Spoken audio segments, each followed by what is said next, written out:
Duvall. Welcome to Fairy Tale Theater. Ever since sailors have sailed the seas, they have told stories of the mermaids who live in the deep and come to the surface so rarely that they can only be glimpsed by those who know where to look. For the flash of a little white arm in the curl of a wave, for the glint of a tail rippling the waters of a quiet cove, for the glimmer of a small fair head peeping from behind the rocks, just as a wave breaks over them.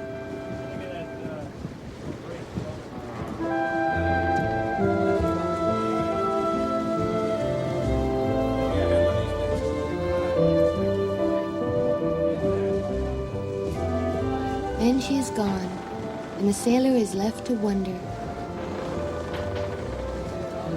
Yet once upon a time, one mermaid did tarry long enough above the surface to encounter a handsome young sailor and to hold him in her arms. This is her story, the story of the Little Mermaid.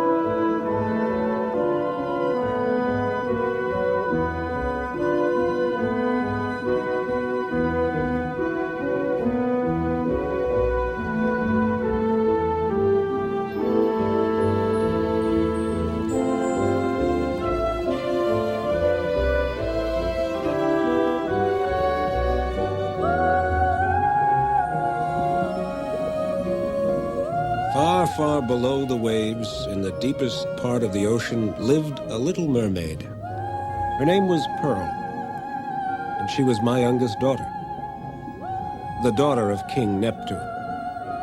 On the morning of her 21st birthday, I had given her permission to go up to the surface of the ocean for the very first time. Pearl was a charming creature, possessed of a delightful singing voice and the liveliest curiosity about the world of men, which she herself had never seen. And so, when her older sisters, Coral and Anemonie, came to wish her a happy birthday, she was eager to question them about the world above. Oh, those mortals are impossible, always spying on us. Yes, so trying to catch us with hooks as though we were fish. Pearl, those mortals act like they own the whole planet. When you go up to the surface today, take my advice and stay away from them. Well, how am I going to do that unless I know what they look like? Well, I saw one once. They're not so very ugly. You did? Tell us about it. Yes, tell us about it. Well, his skin was very, very white, and his eyes were open very wide, but he didn't seem to be looking at anything. He was just floating face down, quite still. He wasn't frolicking or looking for food or anything. That's because he was dead. Dead? Men cannot live in our world, nor we in theirs. They are mortal human beings, and we are mythical creatures. Oh, what does mythical mean? It means that men are always making up stories about us. Yes, they say we are sirens. Sirens? Sirens are another branch of the family altogether. They don't speak to us, and we don't speak to them. I still wish I knew what mortals looked like. Well, for one thing, they have legs so they can walk around instead of swim. Legs? And walk? You mean like the crabs? Well, sort of, but not really. You see, they're split up the middle, and they walk around on these little sticks on dry land. What is dry? Anything that isn't wet, silly. Although it has its wet parts, too. Well, I can't wait to go to the surface. Oh, yes, you can. First, we have to give you our present, Pearl. We made it ourselves. Oh, Coral and Anemonie, it's beautiful. Father is waiting for you. Swim along now. Among underwater circles, King Neptune was still considered a very handsome ruler. And if over the years my figure had thickened slightly about the middle, why, my beard had grown almost long enough to cover it.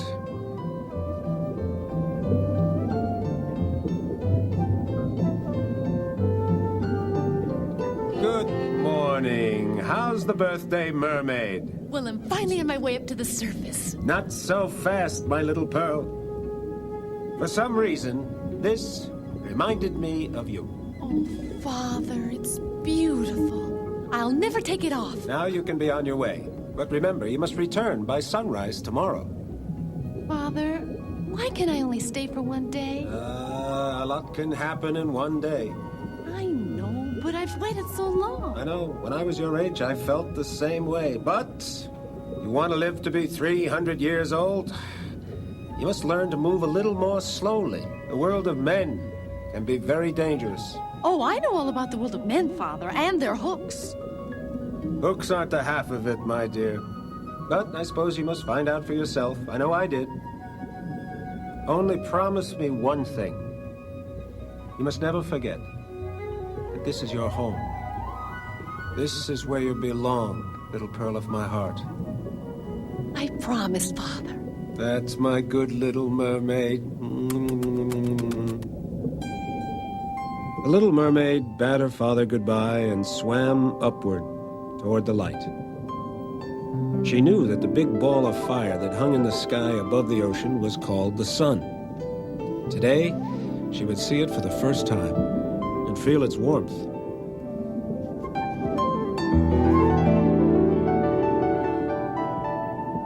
She had spent so many hours imagining what the world above the surface of the ocean would be like, when at long last, she saw it for the first time.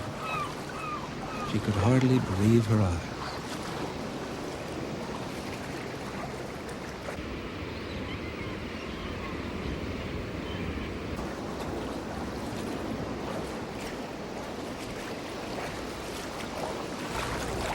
The Little Mermaid thought she had never in all her life seen anything so wonderful as that simple stretch of beach.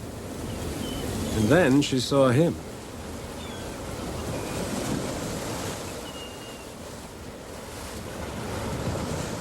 She hadn't realized that mortals were so small, and she thought she would like more than anything to keep one as a pet.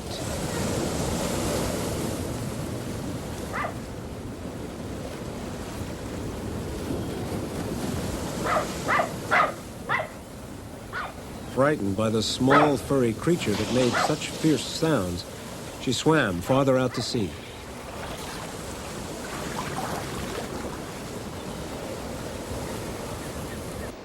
Where the HMS Rollicking Dolphin lay at anchor.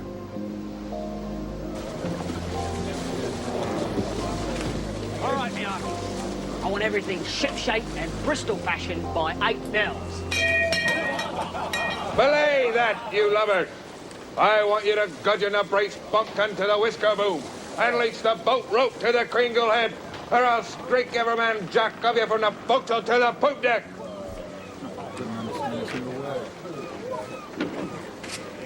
It's liable to drown the whole lot of us.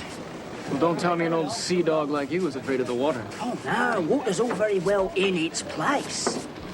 A little hot water in a teapot, for instance. You mean you didn't want to go to sea? Oh, no, now that I'm aboard, I love it. I can't get enough of it, really. No.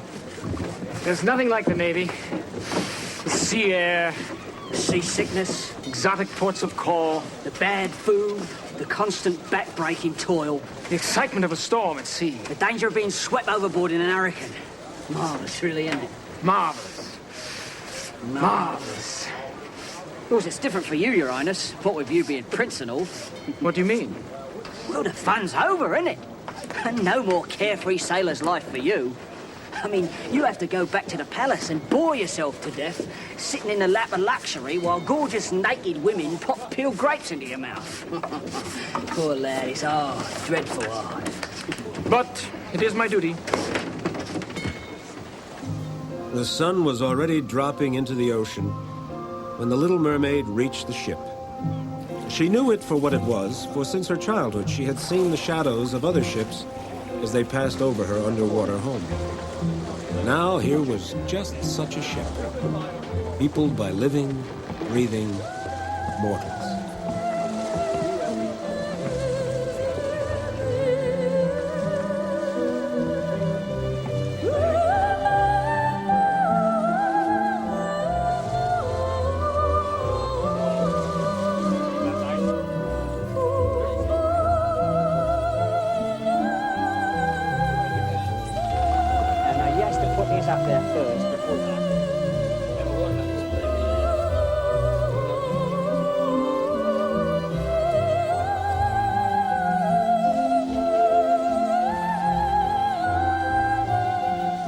Deepening twilight, his eyes were as blue as the sea.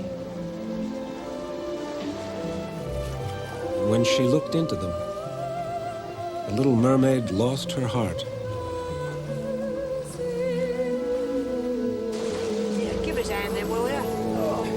Where's the rum? Hold your horses, the rum's coming. Rum's coming. Bring that keg over here. Oh, Lord, it's heavy. Gently. Here. Put the rum on top of the powder keg. Right. Hey. Mind the gunpowder. Thanks. Give us over the edge. All right.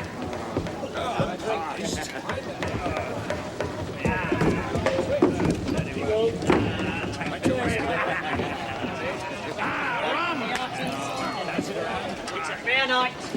Rested at anchor. And tomorrow, we're headed homewards. So,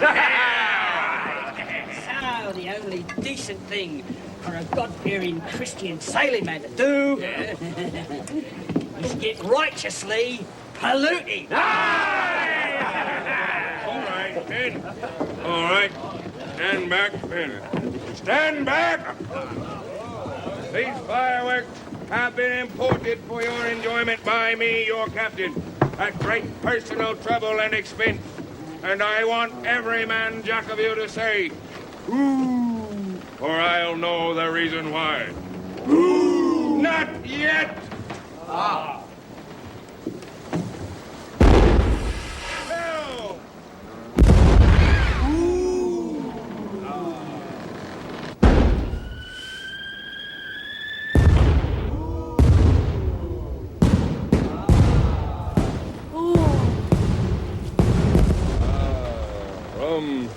What you thinking?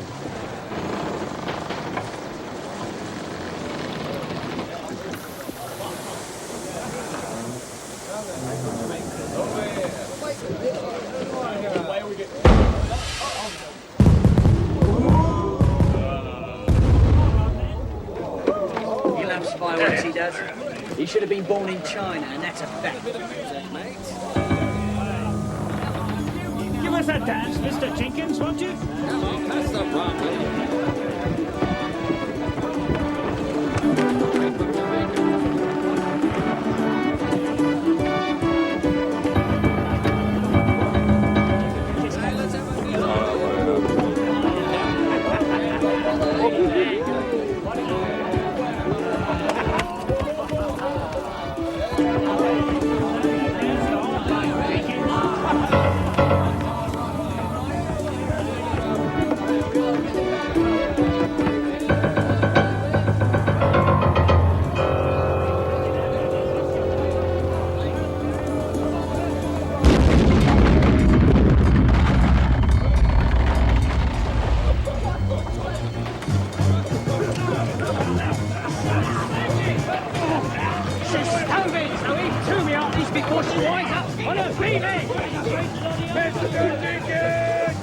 What's going on?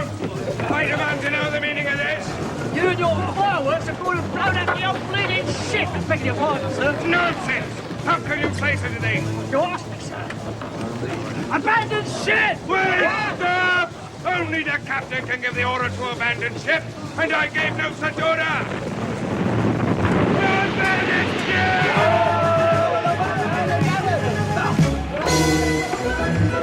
Mr. Jenkins, I want you to call out on the announcement and fuck up the Dennehy to the Princess Emilia.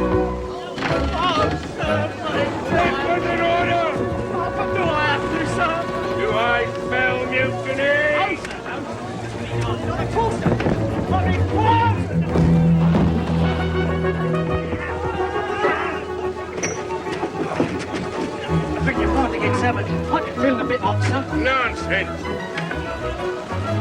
Heaven fire! Heaven fire! You out of power! Get out of power! Get out of power! Run around! Help save me! Save me! I can't smell bleach! Strap! Help! Help! Save me! Take the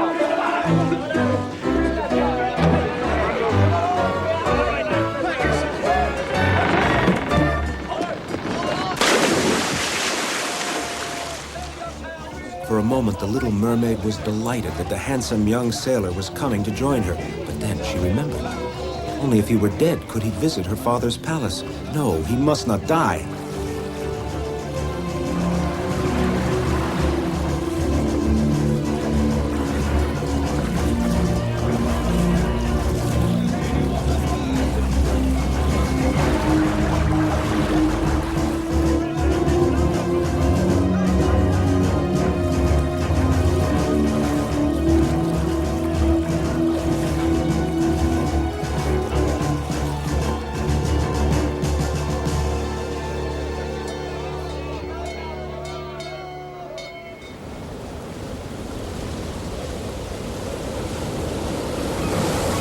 The Little Mermaid bore her precious cargo to dry land.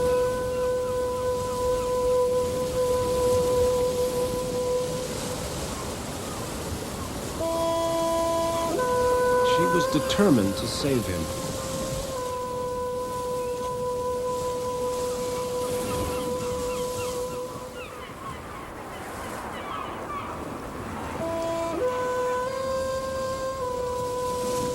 For his part, the prince, dazed and delirious, responded as though in a dream.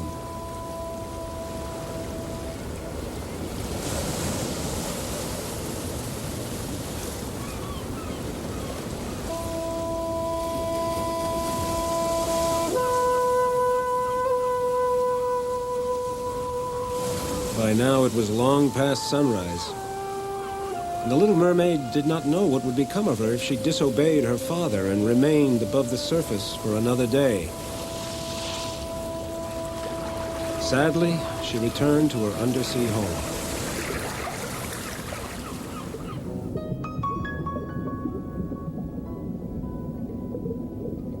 Pearl, how was your day at the top? Father, I must return to him right away. Well, first you must tell me what has happened to you, Pearl of my heart. I met someone. Ah, Well, our little sister is finally in the social swim. Come on, Pearl, don't clam up. Tell us, what was he like? Well, his hair was very dark. Oh, Father, and his cheek was so tan. His eyes. Father, I must see him again. I'll bet he's dishy. He is very handsome. He sounds like the catch of the day. And he has legs. Legs? You don't mean he's a... mortal. Oh, Pearl, you must forget him. Don't even think about it. Father! Coral and Anemonie, this is very serious. Your little sister has fallen in love. What is love? Love is the most dangerous weapon that humans possess. It can stab you deeper than any barb or spear. And once it has pierced your heart, your life will never be whole again. But I saved him, Father. If not for me, he would have drowned. And drown he will if he returns to the ocean with you. You must forget him. Well, I can't. You must, or else you will never find happiness. Well, if I can't be with him, I'll never be happy again. Of course you will. Of course you will, my little Pearl. There is no room in our world for human love.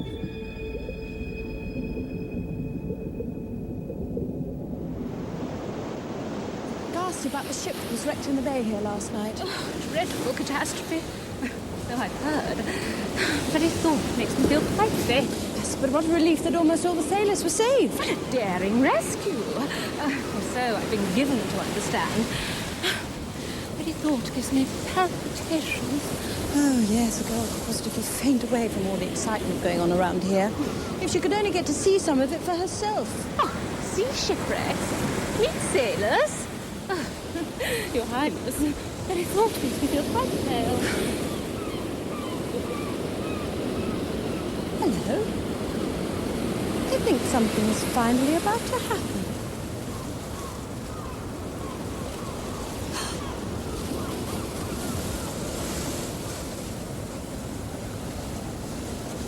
Charlotte, come to the house, quick, get some help. He's alive.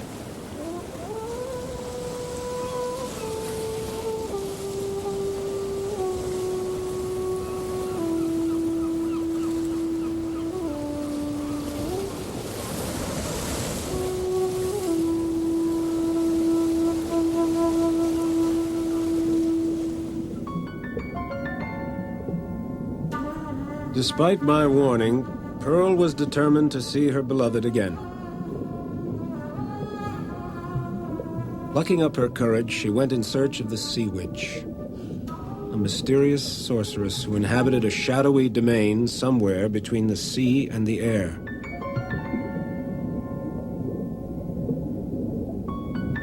Little Mermaid knew that the Sea Witch exacted a bitter price of all who trafficked in her magic. None who visited the Sea Witch's cave returned unchanged.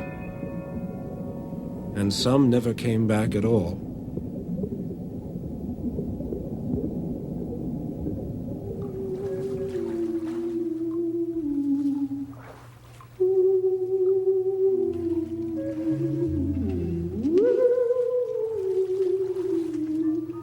Excuse me. You don't know me, but... I know you. You're the youngest, aren't you? Opal? Jade? Tourmaline? Pearl. Oh, I knew it had to be something in a semi-precious stone. So, I suppose you'd like me to show you something in a nice pair of legs. Legs? What would I do with legs? Well, he's never going to fall in love with you if from the waist down you look like the seafood special. Then you know. Of course I know. I'm a witch, aren't I? I have magical powers. Of course, to you, I probably look like some ugly old... Oh, no. No, I think you're really beautiful. You do? Absolutely. Well, kid, since you've been so honest with me, I'm going to level with you. Don't do it. No guy is worth it. Oh, no, please. You've got to help me. Ah! You said help you. Now I have to help you. Oh. It's the witch's code. Oh, thank you. Don't thank me. Legs. For me? A piece of cake! For you. We'll get to that. But remember, you are not going to be able to come back down here and complain to me. In fact, you're not going to be able to come back at all. I'm not? No refunds, no exchanges. If I give you legs, you're stuck with them. I don't do tails. But will I be able to win his heart? You'd better. Because if he marries somebody else, you're sunk. Well, how long do I have? As long as you want, provided he doesn't marry another woman, in which case, the morning after his wedding night, your time is up. What happens then? As the sun rises on the happy couple, you lose your human form and turn into sea foam. Poof! Just like that. I told you it was a toughie. You haven't said anything to change my mind? How are you on pain? Because when you drink the witch's potion that changes your fish's tail into human legs, you will feel as if you are being cut in half by a double-edged sword.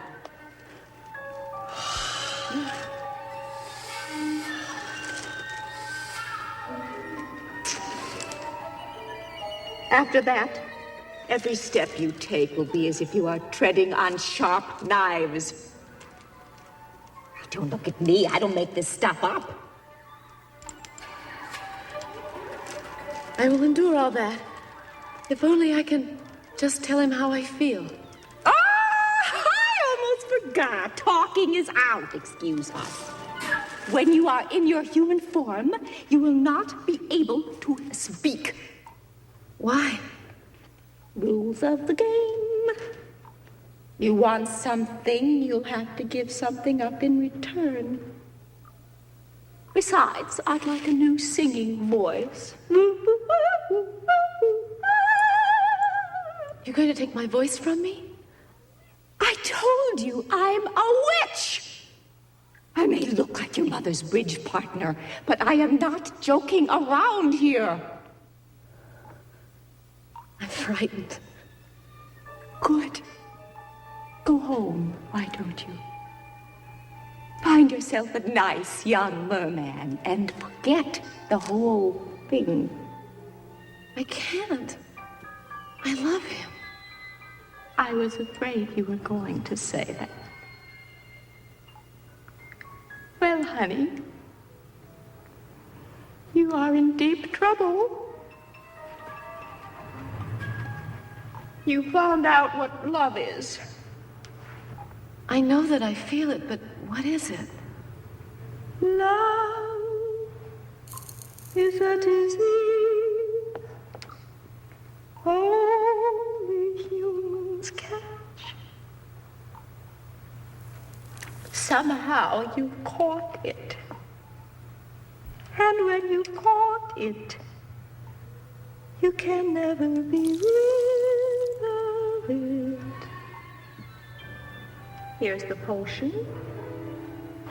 Tomorrow morning, be sure you are beached and drink this up just as the sun rises.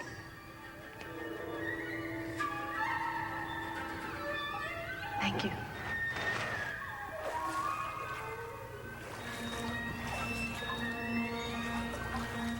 Love. The best thing you can say about it is, it's good for business.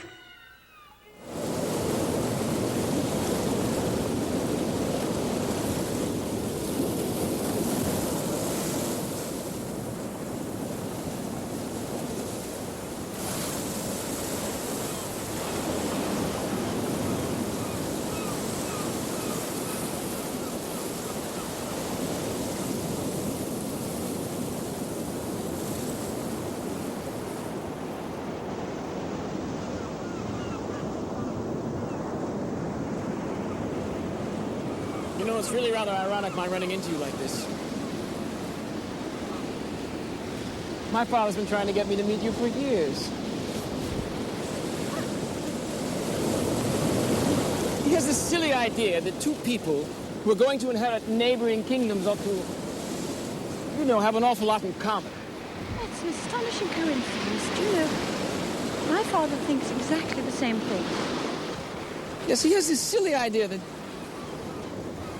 two people who barely know each other ought to get married just because their two kingdoms joined together, that they'd be awfully rich. Yes, and that their union would ensure peace and prosperity for all the subjects. I hate that kind of thing. He's so practical. What about love? What about... Look.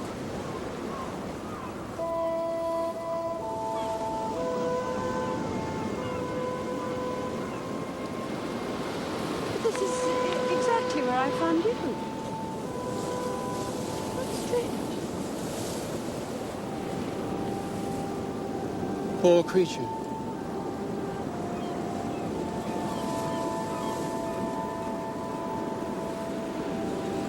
I have the strangest feeling I've seen her somewhere before.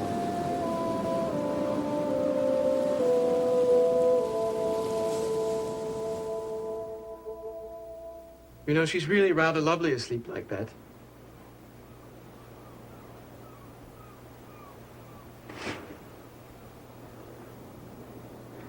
And even more lovely when she's awake.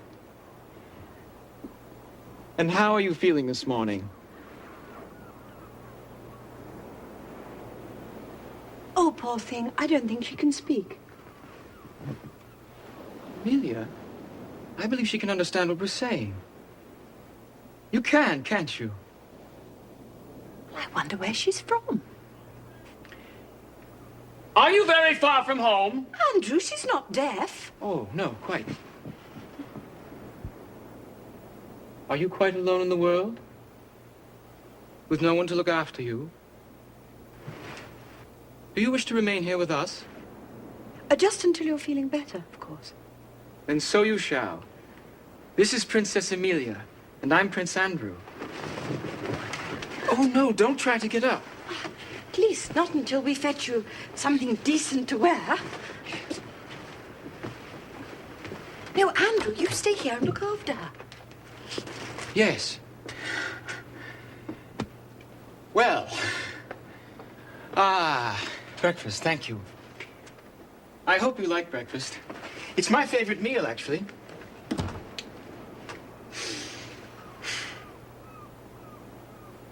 Is something wrong? Are the eggs too greasy or bacon not crispy enough? Well, don't tell me the toast is cold. I'd never forgive myself. Oh, you funny little thing. You don't eat this. It's garnish. Here. Try some sausage.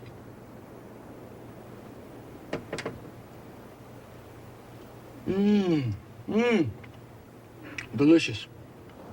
Here, now go ahead. Have some. No? All right, I'll eat it then. I'm starving. You can't exist on air. Tell me, what do they eat for breakfast where you come from?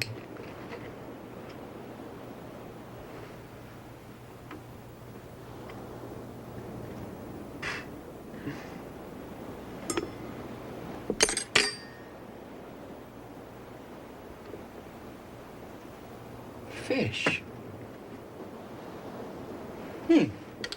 And what do they eat for luncheon? Fish? What about tea? No, don't tell me. Dinner? Fish. Don't they eat anything else?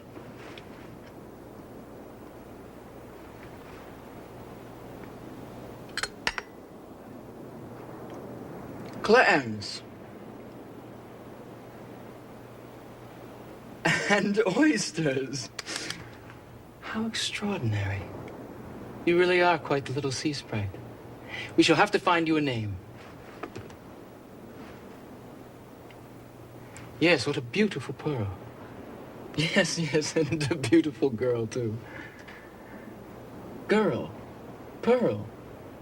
Oh, I see. Pearl, that's your name. You really are truly adorable. A little pearl from the sea. Oh, I was just showing Breakfast how to eat her pearl. Pearl, how to eat her breakfast. Oh? Yes, it's really the perfect name for her, you know.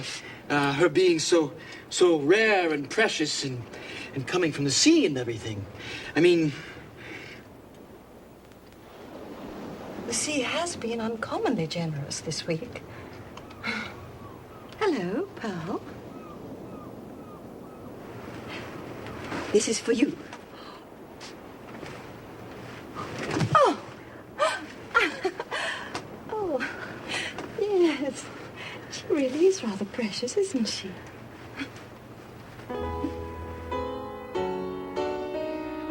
She is very pretty. Who? Our little castaway. Is she? Well, you said so yourself. Yes, she is rather pretty, isn't she? But not quite as pretty as you. Do you think I'm pretty? Not always. Really? Sometimes you're beautiful. Like now, for instance.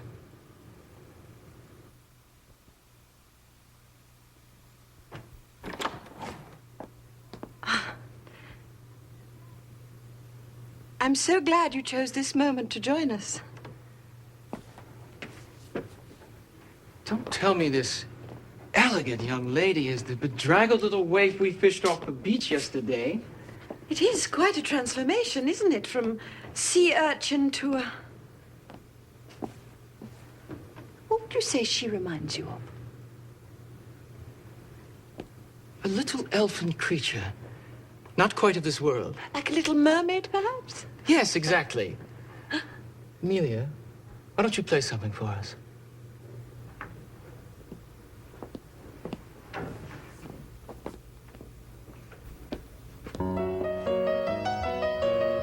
Do you like music? Would you care to dance?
That evening, the Little Mermaid's sisters sought her out and implored her to return to them and to her undersea home.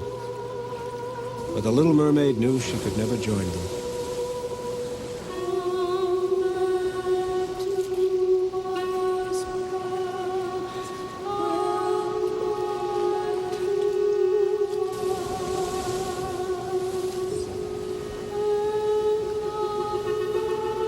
The Little Mermaid thought of her father and her home beneath the waves, and her heart was full. So full that it overflowed into her eyes.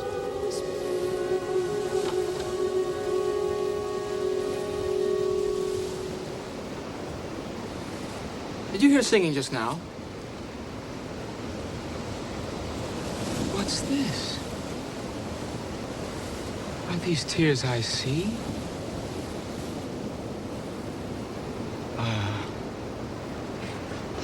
You must miss your home and family very much.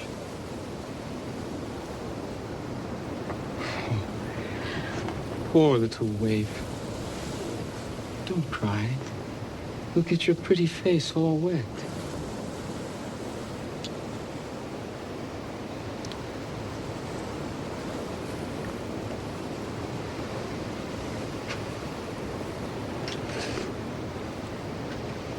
Forgive me, I didn't mean...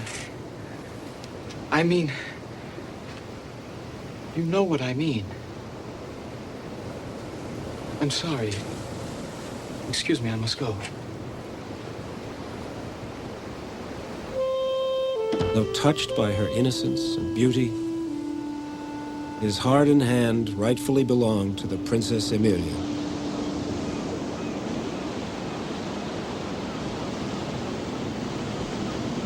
When they said, and they lived happily ever after, I always thought that they meant two people. Well, now we're alone and I'm in no position to take advantage of it. You are heartless. Completely. Here, help me up. Not yet. Andrew, you are about to ask me to marry you, are you not? I'm going to get down on one knee.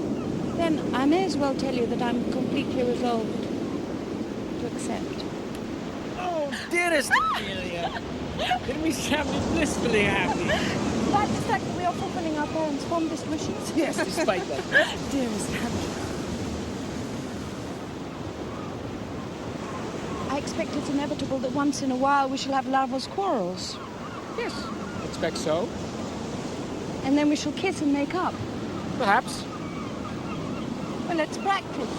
What, quarreling? No, the other part. Certainly.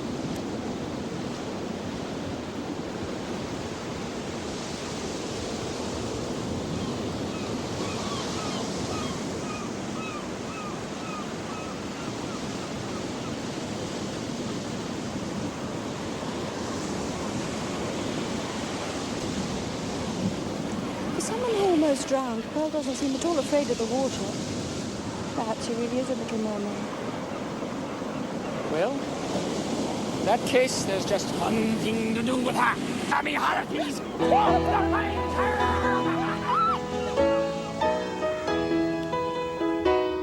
Andrew, what are we going to do about Pearl? Do? Yes. When we get married and go to your kingdom and live happily ever after and everything? I take her with us, of course. Yes, I was afraid you might say that. Why, don't you like her? Oh, I can't help liking her. It's just that I also can't help saying she's in love with you. Nonsense. It's not impossible, you know. You can be quite lovable. Yes, I can, can't I? Oh, this is serious.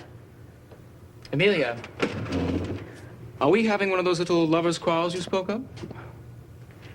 I just wish that you'd speak to Pearl about it. Well, why didn't you say so?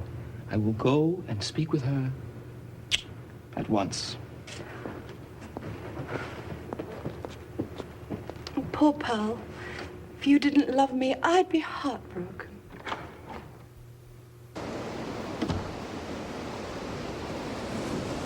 Pearl, Emilia has the silliest notion. She insists that you're in love with me.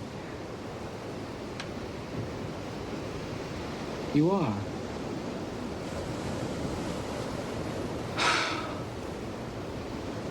Pearl, I do love you. But I'm not in love with you. I'm in love with Emilia. And we're going to be married. We're both very, very fond of you. And we want you to be happy. And to be happy for us. Oh, Pearl, say that you are. I mean, I know you can't say that you are, but you are happy for us, aren't you?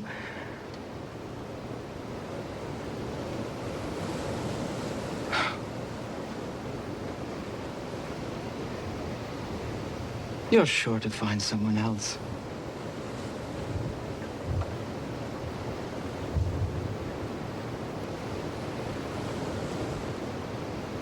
I thought you knew.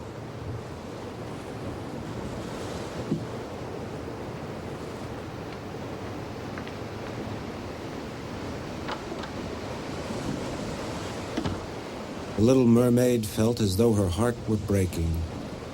Her beloved prince was lost to her, and on the morning after his wedding, she would be changed into sea foam and vanish, leaving no sign that she had ever existed.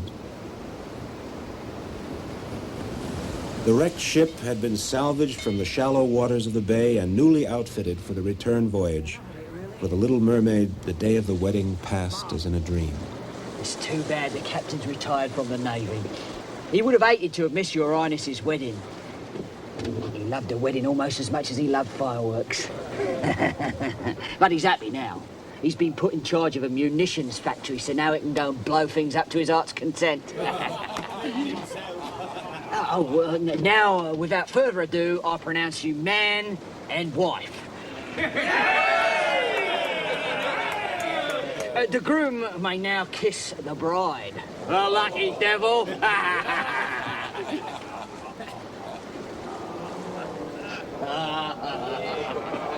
Yeah, whoa.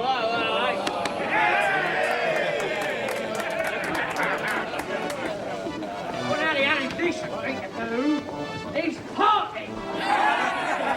The pain the Little Mermaid felt now was sharper than any she had ever known, for she realized that with the dawn she would lose her human form, and her spirit would dissolve into sea foam, and her beloved prince would never know what had become of her.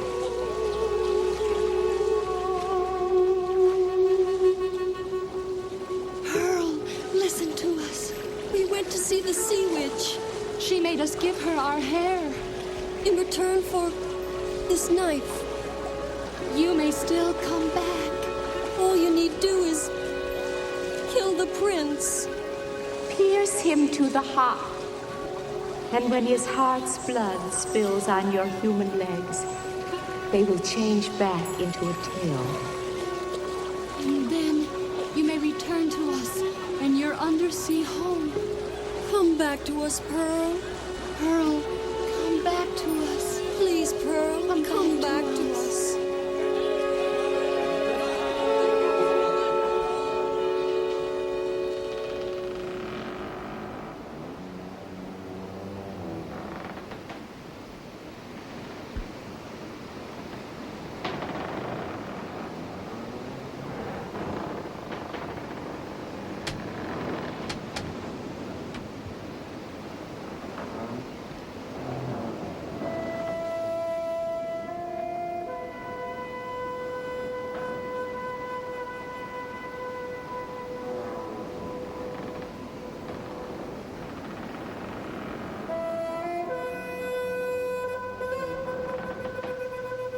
Emilia.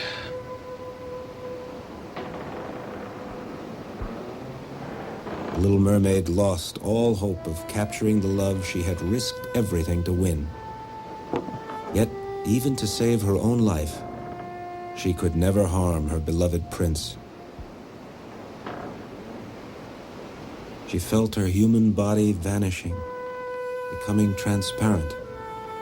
Soon she would be nothing more than a speck of sea foam on the surface of the ocean.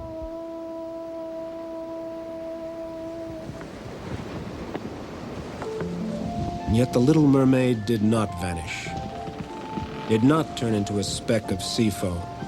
Because she loved so generously, with no thought of herself, my precious youngest daughter was permitted to become a spirit of the air, guarding and watching over the royal couple for the rest of their lives, which were long and happy. And even today, the spirit of the Little Mermaid befriends and protects all those true lovers whose love is as deep as the ocean and as true as her own unselfish heart.